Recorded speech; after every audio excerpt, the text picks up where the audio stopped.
On va maintenant placer un ordre buy stop en attente. Alors, comme d'habitude, on s'en vient ouvrir un ticket d'ordre. Là, on veut acheter à la hausse, donc on clique le bouton buy. Mais là, on ne veut pas acheter au marché, on veut acheter plus tard à un prix supérieur que le prix actuel. Pourquoi? Parce que le prix ici a descendu un petit peu.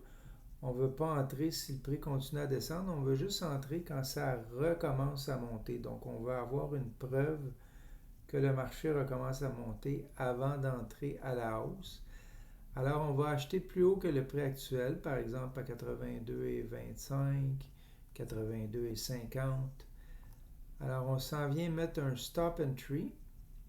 Lui, il me suggère 82,35. Moi, ça me va. On pourrait mettre 82,25, 82,50. Ça serait correct aussi.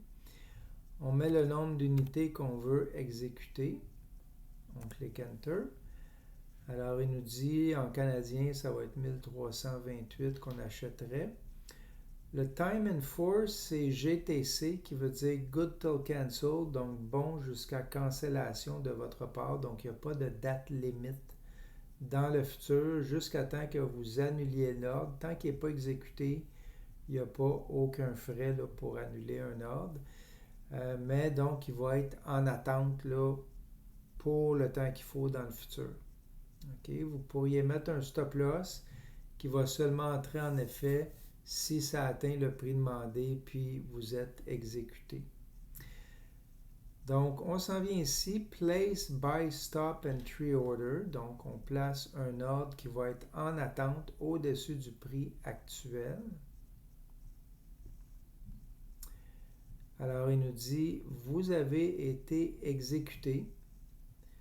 Donc, si on s'en va plus bas ici, vous voyez qu'il n'y a rien dans les positions. Parce qu'une position, c'est un titre qui a été exécuté. C'est une trade live qui est ouverte. Là, ce qu'on a fait, c'est un ordre buy stop en attente. Donc, pour voir les ordres en attente, ça nous prend un deuxième onglet ici. Donc, on va cliquer le petit plus. Vous allez descendre dans Account et puis vous allez chercher ici Orders. Donc, Orders, c'est les ordres en attente dans le cas de CMC. Alors, on s'en vient ici. Vous avez notre démo commodité, OK, qu'on a placé donc nos unités en attente. On voit ici qu'il y en a 0 sur 10 qui a été rempli parce que ça n'a pas atteint notre prix encore. C'est en attente. Donc, on pourrait mettre un stop loss en cliquant le bouton Add si on veut. Donc, tant que ça n'atteindra pas le prix qu'on a demandé, qui finalement ici était de 82,25, ce titre-là ne sera pas exécuté. Okay? Donc, tant qu'il n'est pas exécuté, vous pouvez l'annuler et puis il n'y aura aucun frais pour vous. Donc, pour l'annuler, c'est simple. On va voir le petit X au bout avec Cancel Order. Je clique là-dessus.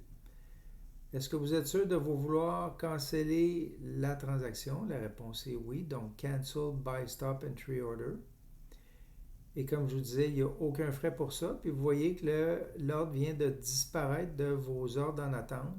Il a été annulé. Okay? S'il avait été exécuté parce qu'il avait atteint le prix, là, il deviendrait une position ouverte dans l'onglet Position.